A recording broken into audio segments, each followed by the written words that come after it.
Well, Delano, apparently UFOs seem to be all the rage lately, but some of us have come closer than just seeing them on TV. So I went and talked to a very old friend of mine, and she gave us the scoop. But Neil did something too. Yeah, I just treated her to talk to a bunch of crazy people. It was fun. They're really cool, and they've all been abducted by aliens, apparently, so talk to them also. What about you? Well, I also worked with Neil. We did a story on dating. So I got 3 of my friends, and Neil I got 3 of my friends, yeah. And we got together to talk about some issues like rejection and game playing, and it was pretty interesting. But we're not dating. What about you, Eddie? I did a story on the violin virtuoso from Russia. I also did a story on DMC Championship, which is back in Montreal, and we checked out some of the really cool DJs from in town. We went to a concert in which they were launching a new CD, and we got a chance to talk to the people who put the CD together, as well as the new label that it's on. It was really good.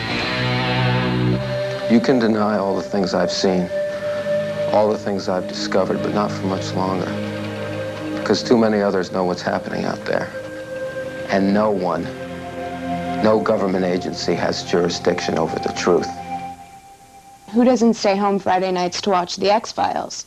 But there's a definite distinction between the people who believe that, well, there's actually something out there, and those who are just sort of getting caught up in the fad.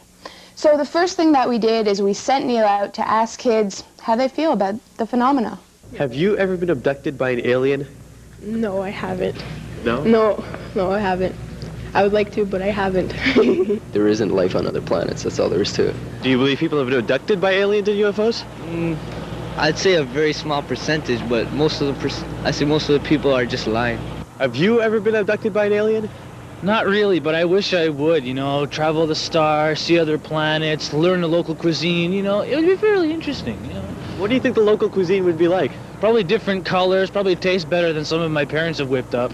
This is an actual scar, ladies and gentlemen, he got from being abducted by an alien. Here we go. Yes, people, this is a wow, scar. That's one hefty scar. That's a hefty scar. They cut me open. So you're assuming they did experiments and stuff like that? Yes, sir. I watch X-Files all the time, and I believe it's true.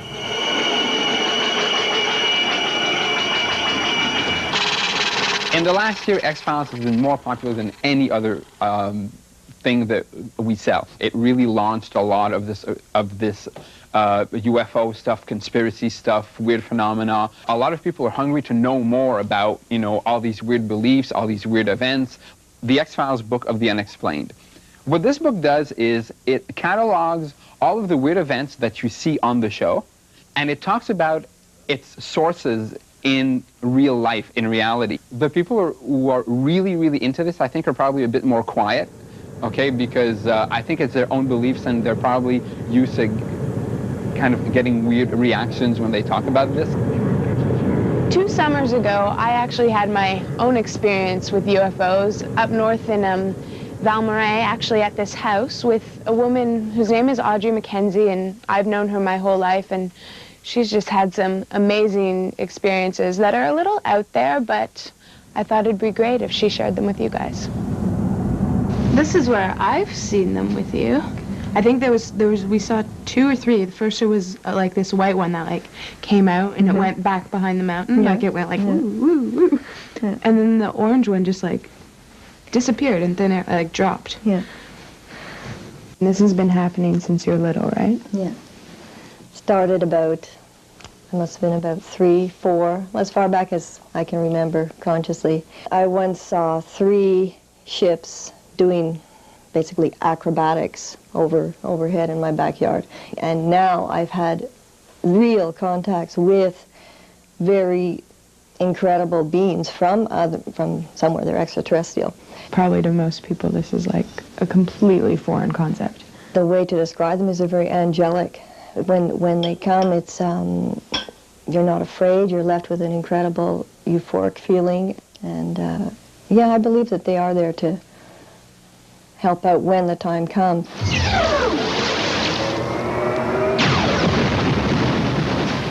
All these shows, Independence Day, The X-Files, they're instilling a sense of fear in the young people, even in everybody. My main reason for talking about it is that because it's being put right in kids' faces right now, all this stuff, that they've got to understand that there's just as many good ones out there, in fact, maybe even more. Just as there are good and bad people on this planet, there's good and bad extraterrestrials. I think it's really ignorant to think that we're the only ones out there. There must be someone smarter than us. There must be. Because it'd be pretty damn sad if we were the smartest ones.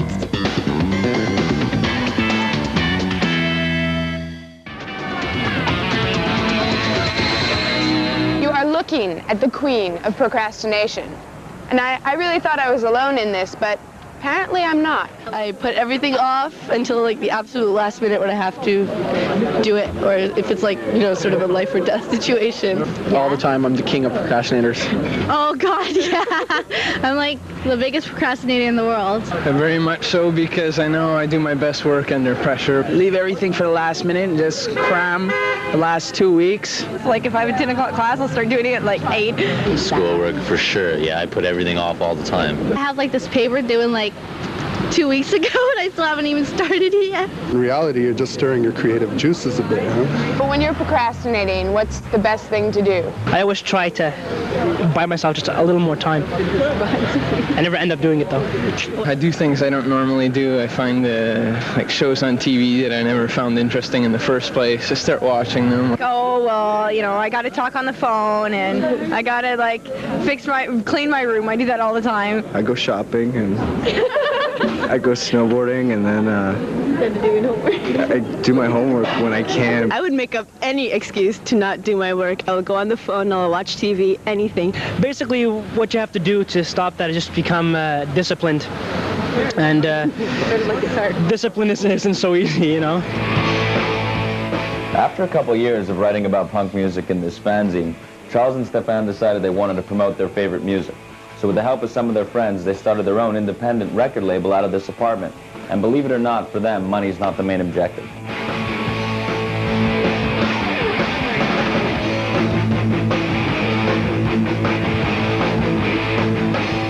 What do you think the difference between an independent and a regular record label is? They work for money and they don't think about the love of music, so we do this, we do this in part-time. After we work, after the school, so it's for a love of music. I don't know, didn't understand, I don't know, shouldn't care, I don't know. About 2 years, I want to do a compilation, a punk compilation, local punk compilation, and at the debut it's supposed to be just a cassette, a demo, and the idea grew up, and finally, now, today, tonight, we launch a CD record. Le premier show pour la compilation, premier show pour notre nouveau CD. Nobody at Sony Records and nobody at A&M Records is going to sign any of these bands. They're never going to be heard unless you do it yourself. For us, it's very interesting, and for all those bands, because somebody will buy this and he will have a lot of bands to hear, and then maybe he'll buy the record of those bands. Macadam is a little independent label. They're starting up. They got their friends cash together. They've done some benefit concerts, and they put just enough money to pay like $3,000 or $4,000 to press a CD. And then we'll see where it goes from there. If they make money, they'll put it into another CD. And that's the way it works. Would you see the scene here, the underground scene, it's growing in Montreal? It started to grow a bit because people start to work together. So the bands are working together now instead of against each other. So we can make bigger shows. Like tonight, we got 5 bands. All these bands are on the Macadam CD. Yeah, on the CD Sauvage Québécois. We check a couple bands on the compilation. They have also music, they have a little bit ska music, they have country mix. All bands, but mainly it's punk. You expect to make money with Macadam? No, maybe just to reintroduce it to the scene, to give it back to the scene, make record for the scene. Not at all to do a business, a job with that. So why do you do what you do? Why? Yeah. Because we love the music, we love the scene, we love the people of this scene. It's really for the people, by the people. Well, I personally haven't had a date in years, and I can't ask Ariella out over here because she's just too intimidating. I mean, look at her. Well, guys don't want monogamy, and they're only interested in just one thing, so why would I want to date you anyways? Oh, yeah, I keep forgetting. We're only interested in that one thing. All we ever want to do is hit a home run. Go Expo. Well, we got a couple of our friends together to talk about dating and see if we could dispel some of these myths. And we actually talked to some people out on the street to see what they thought about it also. Girls get hurt when they get rejected. For guys, it's like, oh, one down, let's go for another one, you know? So, rejection is a huge thing. But for guys, it's one down, more to go. I just think girls take it a lot harder because they have a lot. I find there's more emotions with it. I don't think that's true. I mean, I'm a girl and I would take it hard, but I think guys just conceal it more. Guys more easily feel the kind of just a physical attraction or and less like kind of the emotional link when they begin the relationship. I think a lot of it has to do, though, with the difference between girls and guys. Like, girls are more sensitive, whatever. Like, they obsess from afar about a guy for like 8 months. Oh, God! Do you understand? Am I the only one that sees this? Okay, hold on a second. And then when the girl finally makes the move, after, like, you know, the guy may have like grown his hair like 8 feet long at this point, and the girl finally makes the move, and the guy might just like not like her and say, well, sorry, nothing. And then the girl's like, oh, all these months I've been tormenting myself, but why didn't you just say anything 8 months ago? Like, you know, like. I've gone up to someone, you know, whatever, and, you know, made the first move, and then you hear about it, and whatever, the guy's just as willing, and then you hear about it like 2 weeks later, oh yeah, well, this girl wanted me, like, she came on to me, she jumped me, and, you know, things like that, and that's just, you know. So that's what I'd be scared of. Yeah, that makes a fear. I think you have to be a server, else you never know if you have a chance or not. So the point is you have to go after it, and if you get rejected, you know, you get rejected, whatever, move on, but obviously it wasn't worth it. In the guys thing, if they don't think they're going to have a chance, like, you know, you can't tell from just looking at me or seeing how I act that I'm not going to want to go for you. I mean. All right, okay, this isn't working because it's like now it's like guys against girls. So okay, if Dan gets over here and Jenny goes over there and everything will be cool. This is feeling really weird. Like we're arguing and it's like guys against girls. Dan! All right, baby, here we go. So much better. A lot of guys are just out to get one thing. Everybody knows that. So they just want one thing from a girl, and so it's mostly the guys, I think, that do game playing. That's like, oh my God, that's like I think that's totally false, man. Like, you think every guy here is like right here is just wanting to get one thing? No, man. I just want a good relationship. How about you, Dan? It's you the just same want, thing. Why don't you just go to St. Girls go for Patrick's? jerks. The jerks are the ones that want the sex. There we go. On the girl side of things, okay, the way I look at it, my experience, there's like two kind of guys. There's the kinds of guys that you want to have a relationship with, and there's the kinds of guy that you just want one thing from. Couple nights of fun. Yeah, that's exactly what I think. I think that's very stereotypical to say every guy, you know, wants one thing. I mean, yeah, you know, there's a lot of guys out there that do want one thing, but there's also a lot of girls out there that want the sex. We're just talking about like the one thing. It's Like, sex, there's a lot of damn it. guys out there that want sex. So we want is booty, booty, booty. Everyone wants commitment, and it's the hardest thing to deal with. I don't actually think that you can actually date different people, because as a girl, you're considered somewhat of a tramp. I'm at a loss. Well, do you guys think a girl is a tramp if she goes out with a lot of guys and everybody's looking for commitment? That's what she was saying. Do you think that's true? I don't think it's true about the girl being a tramp part, but I think everyone's looking for.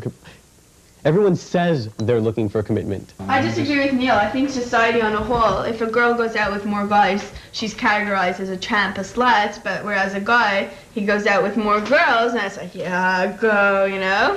Sure, there are 10-15% of guys aren't like that, but the majority are, and that's why there's a stereotype. Girls want bastards. That's all they want.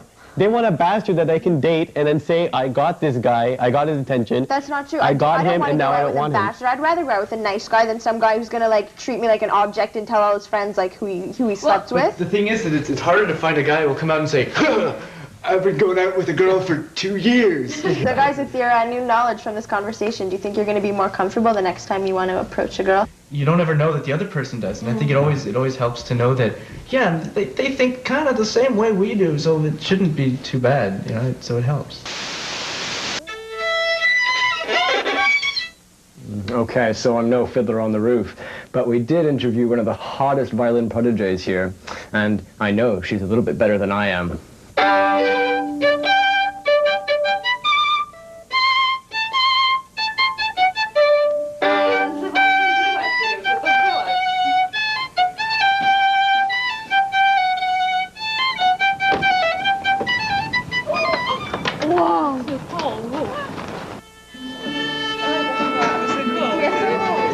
It's just for the soul. You have something different. Like, it's art. I like the idea of being in a group that creates beautiful things.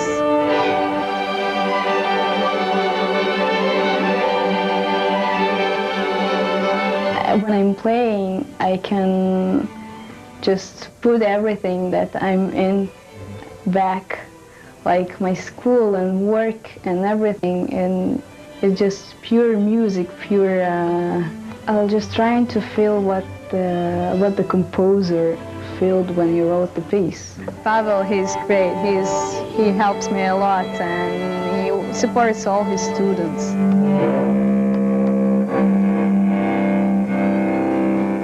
I remember the time when I was at that age. For me, it was maybe the best hours of playing violin, to be in a group like that and play together with other kids. People who play better practice like 3 hours a day. We don't. We're the little people. How much do you practice? I practice an hour and a half a day. Honestly? No. I will be very happy if somebody will choose. This is like his career, so now Sasha, I know that she applied to be a member of National Youth Orchestra of Canada. I think it's a good experience. I mean, it's we are gathering for a month to practice, and then we're doing a tour all over the Canada. How long does it take you to get good? You'll never get good, really good. Like, you can't read every book in the world. The same thing, you can't know everything about the violin. What's your favorite piece of music? We have a part from Schindler's List. It's the most beautiful thing.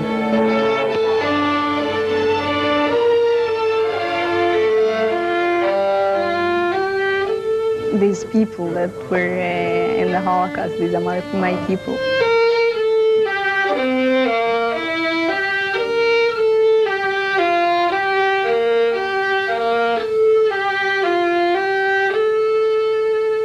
Could you show me how to play the violin by any chance?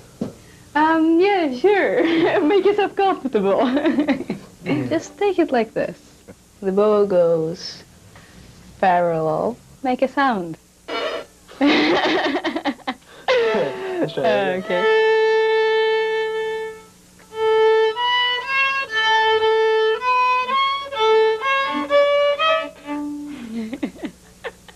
I lied. I did take lessons for 3 weeks. You did take lessons.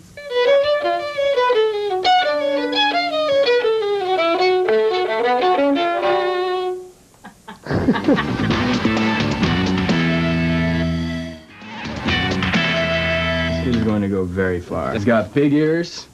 He's a quick learner, quick fingers. He's a real student. That's what he is. And he studies hard. That was a couple of months ago. We're now here at the DMC DJ Mixing Championship Elimination, where DJ A-Track is playing once again. So let's see if this is fly, okay? Anybody with tickets, come forward here, please.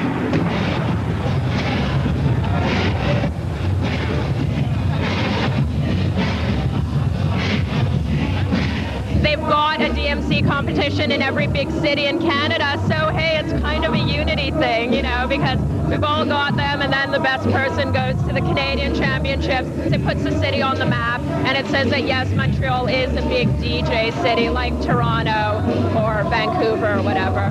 Oh, we got some dandies for you today. Show.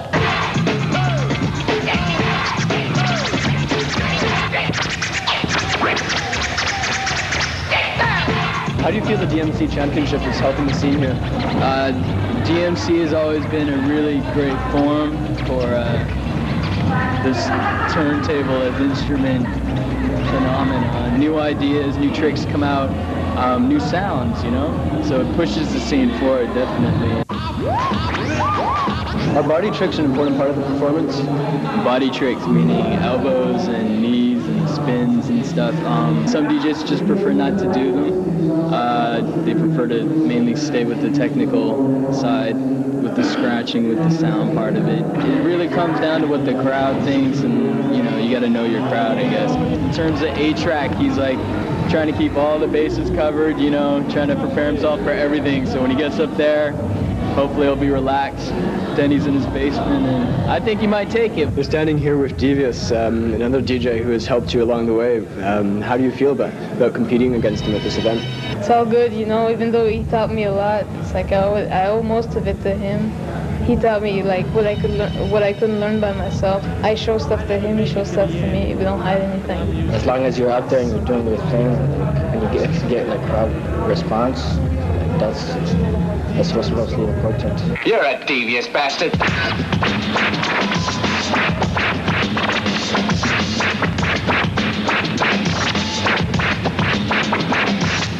You're it. We're the ones out here showing skills, not just playing record after record. We're doing stuff with turntables, manipulating sounds, but yet we're not getting the respect that we deserve as artists and as being part of hip-hop. My style is the best, and so I challenge you.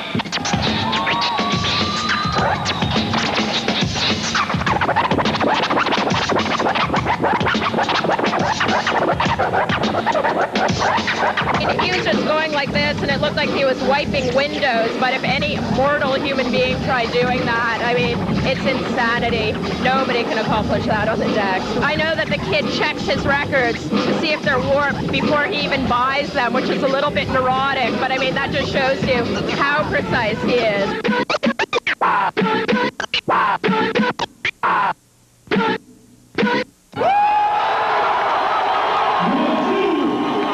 Representing DJ A-Track in the house, no doubt.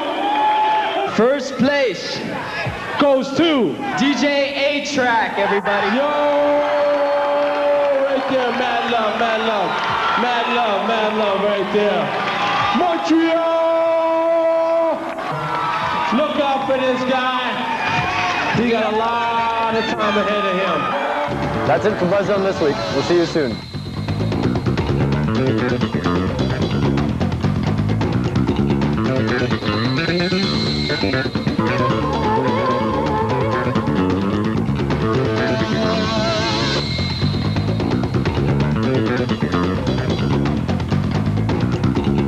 Don't be shy. Get in touch with us. You can fax us, you can phone us, you can write us, and you can even reach us on the internet.